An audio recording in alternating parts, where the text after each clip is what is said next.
We are on verse 11 of Kathoupanishad. And what is the page number? Who has the latest book? 249. Okay.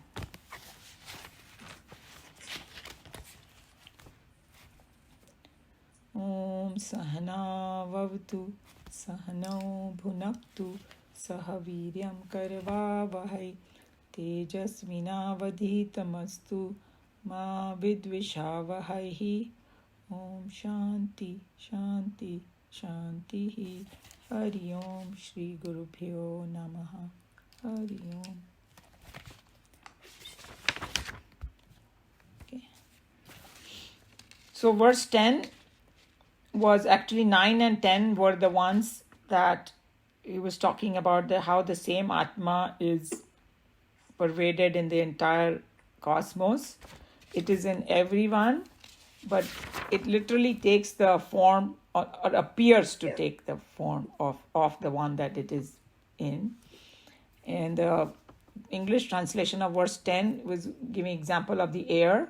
Just as air, after it has entered the world, though one assumes different forms according to the shape it enters, so the internal Atman of all living beings, though one assumes forms according to each shape it enters, and in itself it exists beyond them. You know, that Bahya, Bahishcha was a word, means transcendental. So that was the verse over there. And now the next one, let's see what it is. Suryo yatha sarva lokasya chakshuhu na lipyate chakshushe bahyar doshehe ekastatha sarva bhutantaratma na lipyate loka dukkhena bahyah. Surya is the sun, yatha is as, sarva lokasya, to all the world or all the beings actually over here. Chakshu means eyes. Na lipyate, it's not contaminated or tainted. Chakshushahi, by the ocular, I think the equipment of this, our eyes. Bahya doshe, external defects, impurities in the equipment of our eye. And we will talk about it. There are two different levels of the seeing. Eka is one, tatha is so. Sarva bhuta antaratma, the innermost essence or the soul or Atman that resides in all being. Na lipyate is not touched, does not get attached, means does not get contaminated basically. Lipyate actually means attached. So even though it seems like that, it is still separate. That's what it is. Loka is worldly, dukkhena, sorrows, miseries, bahya, external or transcending. That's what it means. So what's happening over here now? We talked about that how the same Atma pervades everything and as though enters everything. So if there is only one Atma in all the Jiva, and if everybody has different mind and intellect, and people have suffering of mind and intellect of all different kinds, and also body. So some people might have this idea that, hey, the soul might get affected too. Now remember, they're not talking about a subtle body here. They're talking about that consciousness over here. So what Tejamananji used a very interesting word. He says some people might think that Atma is also a shareholder in our miseries. I thought that he used a very good word. So he's saying that kind of thinking is completely negated in this verse. That's what we have to remember. And he say example is given as a brilliant example. Is given of the sun. And sun को क्या बोला है? कितना scientific है. We have discussed it. उसको बोला है सर्व लोकश चक्षु, means eye of all beings. He's the eye. Why did they say that? Because it's a preside. Firstly, we have to know that the sun is a presiding deity for the eyes. Remember we talked about devas, devatas. So each organ has its devata. Without that, we cannot function in that particular capacity. Without light, you cannot function. And this is a scientific fact for us. There could be some people who can complete darkness can perform everything. We are talking about average. Even he cannot see anything. To physically see with our eyes, to make the use of our eye equipment, light is very, very important. Now somebody might say, hey, but I can, they turn the light on and I can see sun is not there, but where the energy is coming from in that light, it is coming from the sun. Or the moon is there, it is reflected sun. So sun is above all these in that light thing. So that's what it is. So sun is illumining the whole world. That's why it's called eye of the whole world.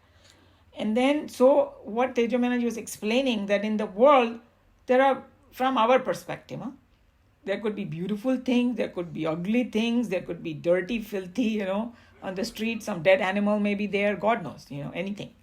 So he's saying, but everything is illuminated by the earth. So whether sunlight is illuminating anything beautiful, like Ganga water, or some mandir or whatever, or some dirty thing, dead animal, filth, he's saying that sunlight or the sun does not get contaminated. That's the whole main idea. And this is a scientific fact. Nothing can happen to the sun.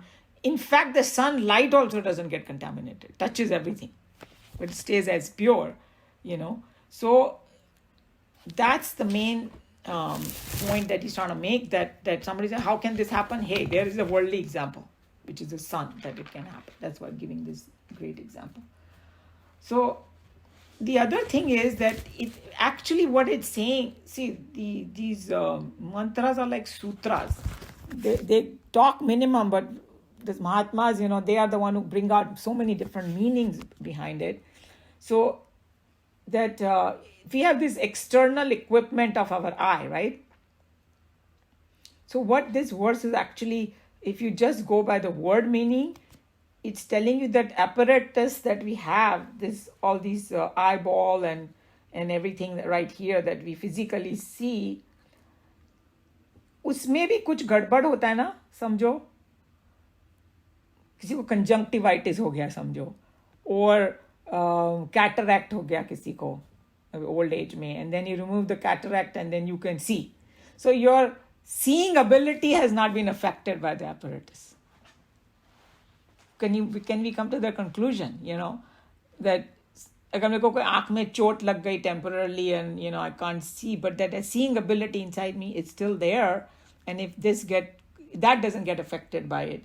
So that's one thing. And then the other thing, think about it from the worldly perspective also. If I see something dirty or if I see something very beautiful, my eye is not getting affected, even though I is seeing it. See that? Even within this example, you can see the eye is not getting affected. Now somebody can say, hey, Shastras say don't look at bad things. News mat dekhte raho sara din, so your mind will get polluted, or you see some bad things and all that, you hear bad things. It actually applies to all the senses, Then you can get lust and you can get anger and you can get frustration and all that. Mind can get polluted. आँख को कुछ नहीं हो रहा है, through the eyes is entering your mind. That's why they are telling you that, don't do this. So we have to understand that why the Shastras say that they are talking about mind is going to get affected, not the eyes. So, and then, basically, Shankaracharya ji also had a commentary on this, that here also it says that Surya is only ekas tatha sarva bhutan. It's just one, just like there is one sun illumining the entire our solar system. The same way there is one Atma which is everywhere, and that does not affected by sorrows of the world. That is a better conclusion in this whole thing. Atma is always pure. They say, then why do I feel impure? Obviously, that, I feel like my mind has all these negativity in this because of avidya, he calls it, or identification with this body, mind, and all that. Because Atma is Shuddha, Buddha, Pavitra, everything, but because I identify with all this conditioning that I have, and in Vedanta language, they call it adhyas. Adhyas is when we discuss the superimposition. That Atma is there, and I superimpose upon it the world. So that's when I start saying, oh, I'm happy, unhappy, holy, unholy, and good, bad, all this duality comes in me, But Atma itself is very pure, and when we read commentary, you will see that Swamiji gave those 3 examples we have talked about. Ghost on the post, mirage water and the what was the third one? Yeah, snake and the rope. That if I see the snake, the rope ko kuch bhi nahi hua hai. I may see a venomous snake, and be so scared. If I'm seeing the snake in a rope, that is just my imagination, and it's not like the rope has gotten some poison or something. No, and the mirage also. No, you see water, road is not getting wet by it. It's just, that's what called superimposition or adhyas. So this, or whatever unhappiness that we feel is created by our own mind because of that superimposition, And so basically they use the word bahya over here, means that this is outside all this. Outside all your superimposition, your imagination, all of that, and your own crazy idea about yourself, it has nothing to do with it, So, and the best word for bahya over here is transcendental. It is beyond.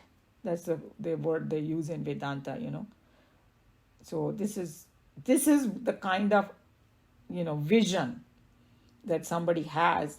That person, next verse is going to say that only that person is going to have a sukha and shanti.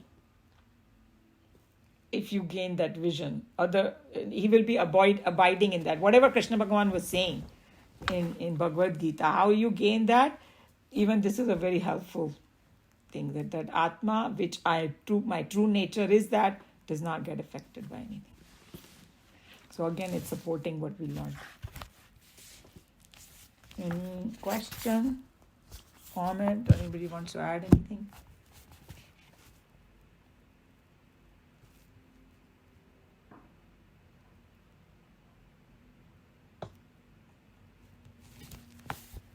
This example of the sun is a very, very good one. That no matter what happens, the sun is as pure. That's why it also looks so beautiful, right? Every time sunrise, sunset and all that, you can see it 100 times. 1,000 times, it will still look so beautiful and fresh because it doesn't get contaminated by anything. And sometimes, the haze may be there or something. So nothing has happened to the sun. It is a brilliant example. Okay, if nobody has any question, comment, or want to add anything, then Geeta ji can read. Just as the sun, the eye of the whole world, is not contaminated by the defects of the external eye, so being the innermost essence in all beings, Atma is not contaminated by external sorrows of the world. Geeta, can you speak up a little? I'm so sorry. Oh, sure. Maybe you can increase the volume on your device. We didn't do the meaning. Did we do the meanings? Off? You mean the verse? Word meaning, yeah. Yeah, I thought I did it, no? Didn't I chanted the verse and I did it, no? Okay. Yeah. Sarva lokasya chakshur, the eye of the whole world. Without the light energy provided by the sun, we would not have been able to make use of our eyes in discriminating the various forms and colors or the sense objects in the world. Nor would we have the moon to provide us with moonlight, at least during the bright fortnights, if the sun were not there to lend its light to the moon to reflect. Apart from all these, and probably built upon a thorough knowledge of the science of light, the ancient rishis of the Upanishads have declared, even in the Vedic period, that the sun is the presiding deity of the sense organ, the eye. Thus, it is most appropriate to term the sun as the eye of the universe. So everybody understood this because that's what we discussed in detail, and this concept has come before also in Kathoupanishad, and it comes in Bhagavad Gita also. The same thing that it is a presiding deity, because without sunlight nobody can see.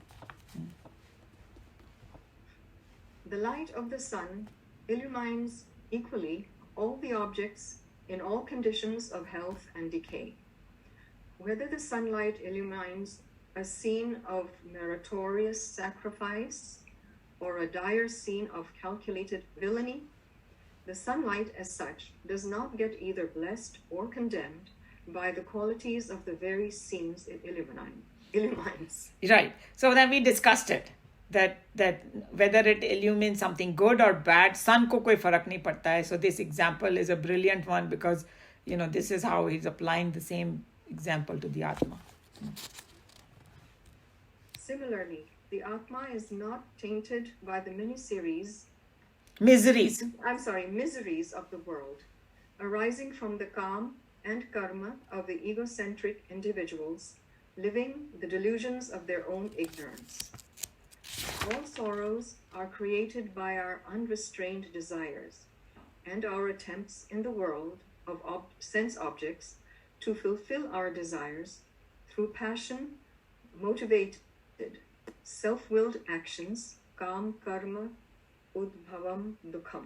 Yeah, so this he must have, it's not in this verse, but he's just telling you that basically our miseries are because of karma and karma. Karma is our desires, and accordingly, so usually our egocentric desires and, passion, motivated, self-willed action, those are the things that create sorrow. Whatever be the condition of the ghost in the post is not the least affected. Whatever be the threatening aspects of the snake in the rope is not in any way affected. In whatever condition be the surface of the mirage water, the desert is not at all affected. Similarly, whatever be the condition of the world and our experiences of it, in our present embodiment, the truth, which is the substratum for the delusion created world myth, is not in the least affected. There's one more example we can give over here, the screen and the movie. No matter what movie you watch, there will be, some war going on, but no blood will come on the screen. That's a brilliant example too, like that. For the younger kids, that example goes really well. Sometimes they may not, because they don't drive yet. The 15-year-old, so that mirage and all they may not have seen. People who drive, they see it, But and the other one, a snake and the rope also. Aajkal kaun dekhta hai snake? In this, we live in this urban place, no snakes. So, but the screen and the movie, everybody understood that. There are mainly two schools of thought among the Hindu philosophers as they try to explain the relative status of truth and the world. Some claim that the supreme reality modified itself to become this world, as the milk gets modified to become curd. Vedantins condemn this point of view, since it is faulty according to their line of argument. They condemn this theory on the score that if the supreme reality were to suffer itself to undergo a modification, just as the milk is no more in the curd, the supreme will have to end itself to become the world, which is naturally absurd. Again, the Vedantis argue that if the world is a modification, parinam, of the supreme reality, then according to the parinam vadin, the supreme is available for change, and that which undergoes change cannot be eternal, but must necessarily fall within the boundaries of finitude. Thus, if the parinam vad is accepted, the supreme reality itself becomes a finite, perishable quantity. So yeah, some people might have got confused what he's saying, and what I wanted to say is that कभी-कभी हम लोग बोलते हैं ना कि हम सब पुनर्जन्म में विश्वास करते हैं, all the Hindus do, but the truth is in India, all kinds of views are there. It's not that all people who are in that land believes in Punarjanma or whatever the Shastras are saying. That's not true. there are the group of people, Charvakas they are called, who there was a उसको भी ऋषि का नाम दिया इन्होंने उसने अपना अलग research किया, okay? He has his own theory and they say, oh, this is only one life. You are born and you come from nowhere, you go nowhere. We saw that. So the same way, there is some group of people, उसको बोलते हैं परिणामवाद. परिणामवाद means कि that reality has modified itself and become this. That there's some modification happened in it. So he just saying that an example they gave to show परिणाम कि भाई दूध जो है ना उसमें वो हमने स्टार्टर डाला तो वो दही बन गया, चेंज हो गया उसमें. तो भगवान अगर कण कण में है तो इसका मतलब भगवान ये संसार बन गए हैं, काइंड ऑफ. तो इसका मतलब ओरिजिनली जो उनका रूप था वो नहीं रह गया, change to something else. So then, but what this verse is saying is exactly opposite. That original does not have any change. It's like me looking at myself in the mirror, and then the mirror is dirty, or I put some tikka on the mirror. It looks like as though I'm putting tikka on me, but I'm not putting it on myself. Something like that. Okay. So that's what these parinamvadis are supposed to be. Okay. That's what he's talking about. On the other hand, the Vedantins view the creation as a superimposition upon truth, caused by the jugglery of the mind, termed as Maya. This argument of the Vedantins is termed as the Vivartavad. Hence, the Supreme undergoes no change at all, but ever remains in its eternal purity and immortal grandeur. So the rope undergoes no change, nor gains for itself even a drop of venom, when a traveler in the dusk misunderstands it to be a snake. So he repeating the same example because he's saying that Vedanta, what it says, Vivartavad they call it, where it is a superimposition upon the truth. That's why nothing happens to the truth. And so we have discussed that what they mean by it, that it stays pure in its immortal grandeur. Because from the worldly perspective, yes, the sun is a very, very good example. At least in our lifetime, there is no change in the sun. Okay, eventually even the sun is going to go away. But this is talking about beyond that also, the Atman. So that's what. So we have to, this is something that we have to contemplate upon, And then it's talking also, a little bit talked about the Maya, and it is the caused by the jugglery of the mind, disturbance in the mind, termed as Maya, and that's how we see the duality. Or even if we see the duality, it's like, seeing a magic show and believing that it's real. Because when you say magic, हम लोग कितना impressed हो जाते हैं. But if you ask the magician, he's saying, I didn't do it. He just used the knowledge of the science to fool us. है कि नहीं? That's what he's doing. It's क्या बोलते हैं उसको? हाथ की सफाई बोलते हैं हिंदी में. It's so fast and it just dilutes our mind. Sometimes they do it so fast and you think that, oh my God, how did he do it? He just had the skill in it. Same way it is like, our mind starts thinking some weird stuff in the world. If we look at it as just a passing experience, then there is no problem. Like what Tejamyanand used to say, what you guys do is, you give to relative reality, you start giving so much reality. जितना तुम उसमें reality दोगे उतना pain ज़्यादा होगा. Forget about the world. People start giving reality to soap operas. Or some novel they will read and, it happens to all of us. We get so identified, We start crying when the person is having some emotional breakdown. We also start having it. Similar kind of thing he's talking about. Umaji, the magicians, they also call it illusion. Exactly. That's exactly what I was saying. Hindi mein haath ki safai and you can actually go to a magic school and learn it yourself. Yeah. लेकिन देखने वालों को देखो कितना impress होके, or my God, we really think magic is something like outside this world or something. But yeah, that's what it is. So then I think that the world can also be compared to a soap opera, जैसे आपने बोला. हाँ बिल्कुल 100%. आप हंस सकते हैं, रो सकते हैं, इमोशंस फील कर सकते हैं उसके साथ साथ, लेकिन don't forget the fact it is only a soap opera. Exactly. It's not real. Exactly. Sometimes when, we get so troubled by our children, especially when they go through the teenage years, right?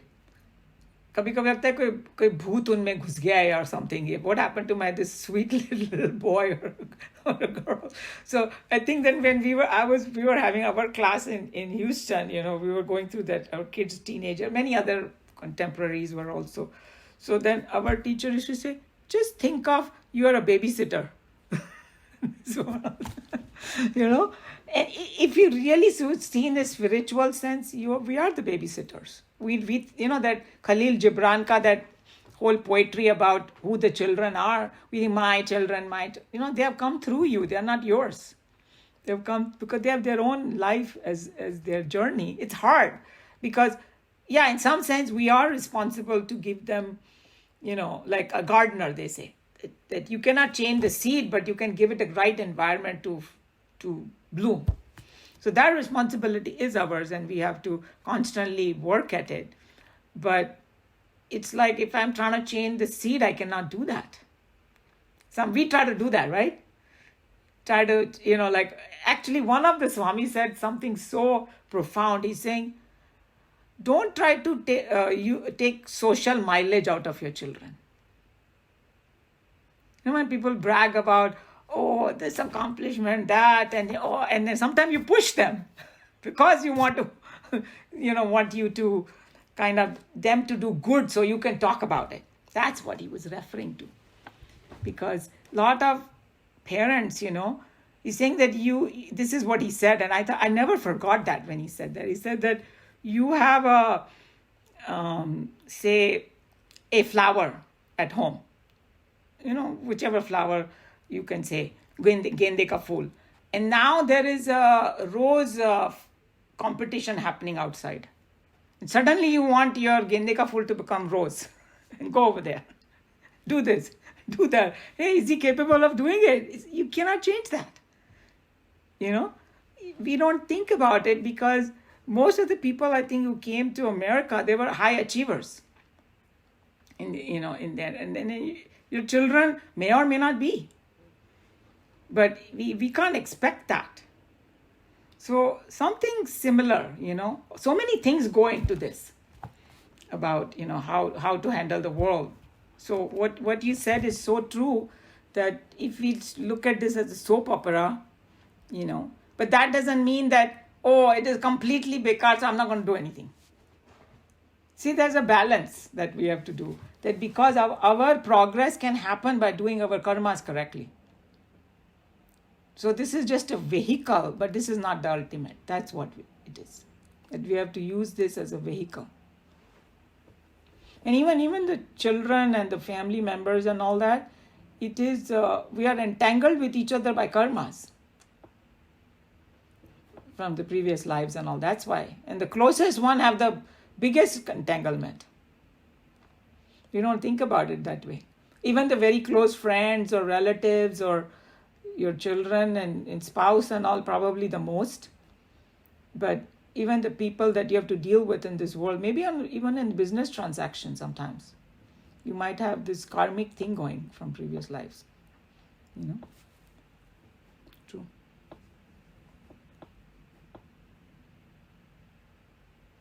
Is there a last verse? One short paragraph. Yeah. The mantra under discussion seems to support wholeheartedly Sri Shankaracharya's standpoint. Anyway, the theory of modification stands blasted in the presence of the more brilliant and satisfying theory of superimposition in explaining the real and the unreal. So he's just telling you very strongly that Vivartavad is the one that is supported by this, and the other one of modification, this Parinamvad, is completely blasted.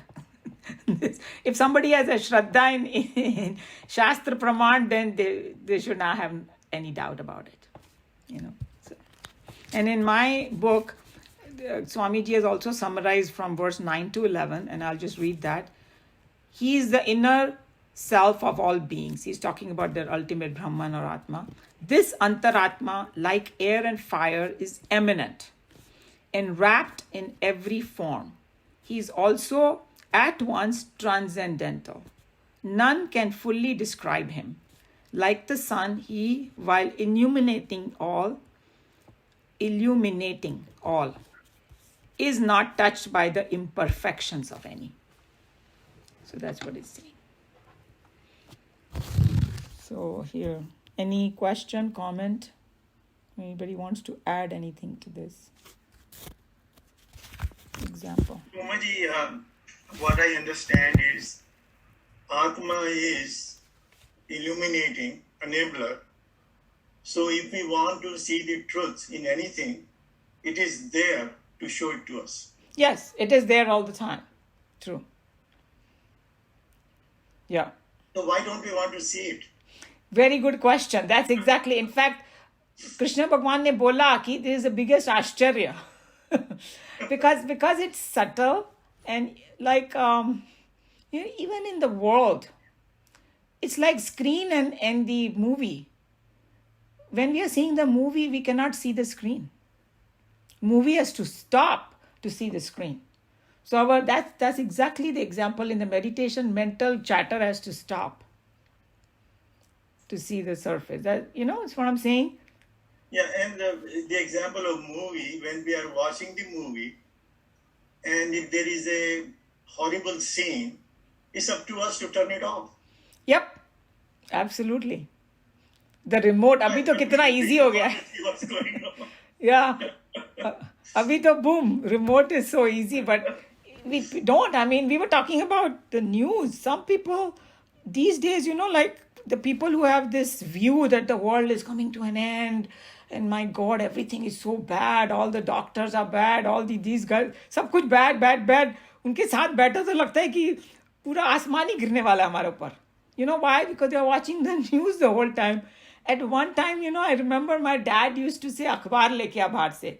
And he will spend maybe half an hour reading the newspaper, then fold and put away. Finished. Now, with your iPhone, and you have those apps on the news, ting, ting, ting. People who are interested, whole day they are watching. And then news means they will never say, पहली बात तो कोई अच्छा काम कर रहा है उसको नहीं वो लोग illumine करेंगे. All the bad things, and you keep repeating in your head, what's going to happen? That's exactly. So whatever we see with our five senses all the time, we start believing in it. And they are telling you to go behind the scene. So true. But in the movie example, it's something like what you said. If I start getting too disturbed, moment I start reminding myself this is just a movie and actually just playing on the screen, I will stop my emotional feelings, right? Either you can physically turn it off or turn it off by understanding. Hey, this is just an entertainment. Right. Yeah. So I think that's a very good example what you gave.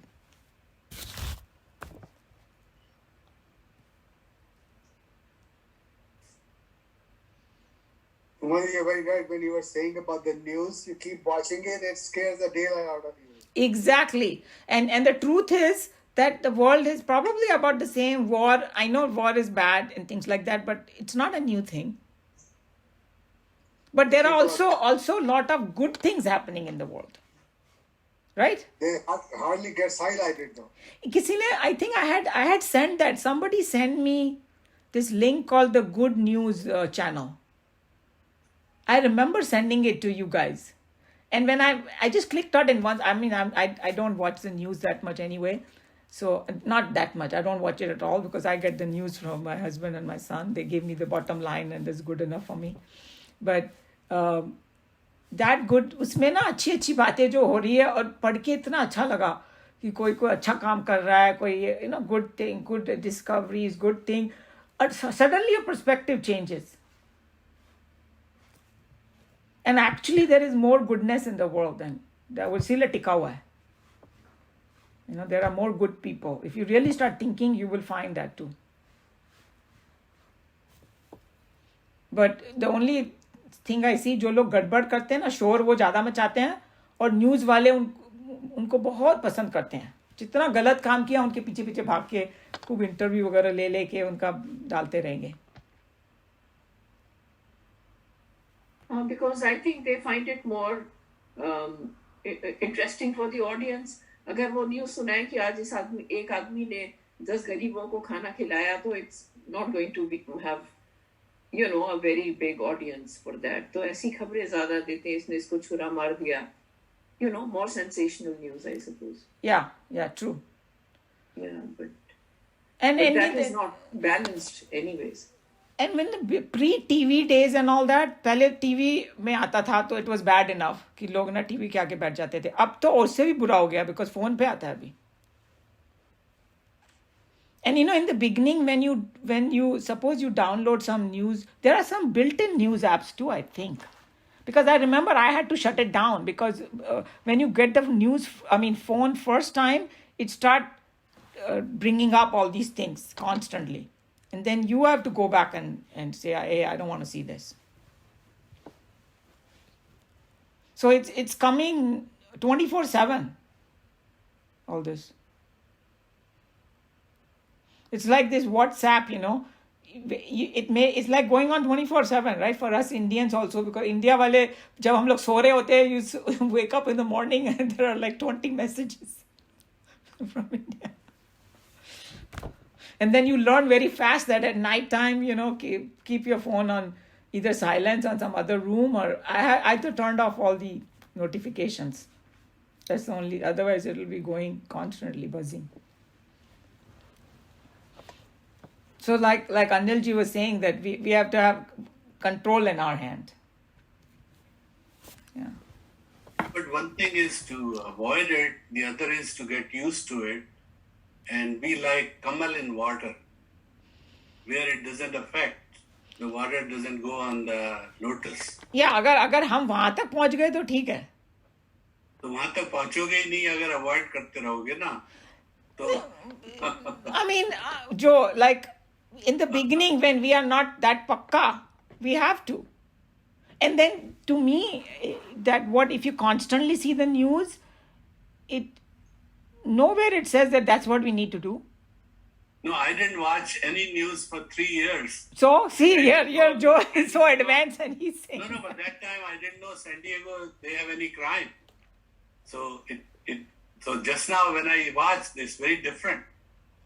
But the idea is, this was also happening, but you weren't aware. But see, the crime, if you think about it, is most of the place, big cities have it. If you don't want crime, then go to some small place. No, I know, but if you don't watch the news, then you are not affected. Then you think there's no crime. But the point is, I'm just trying to say that you can avoid it, but the idea is, the way to do it is you should be able to absorb it and not be affected. I would say reasonably things you should be able to absorb it. Yes.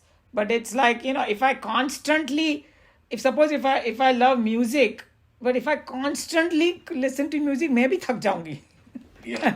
That's what I'm telling you. That is the way where you meditate, because all these thoughts come to you, you just let them come, and then after a while, thoughts get tired. And you don't. Yeah. And in the end, what you're saying, to be fair, that yes, you have to make sure it doesn't get into your psyche. Right. Yeah. So in the end, that is the best thing, But, physical level also, we have limitations. That's what I was trying to say. So we should just, because these days, our phone has become like, so many things keep coming. It's just not the news also. मुझे एक और बात है ना कि once we realize that this is not reality and it is changing constantly, so the bad news will one day go away. Absolutely. That also is a very good point. And then the other point I wanted to tell, what Joe commented, Krishna भगवान ने बहुत clearly बोला कि meditation कौन कर सकता है जिसकी balanced life हो.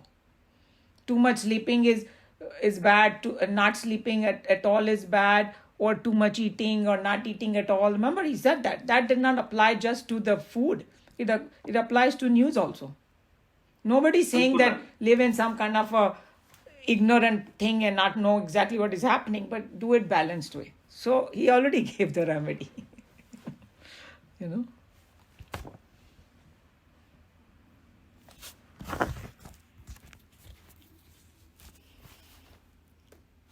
Shall I close here? Any other point for this?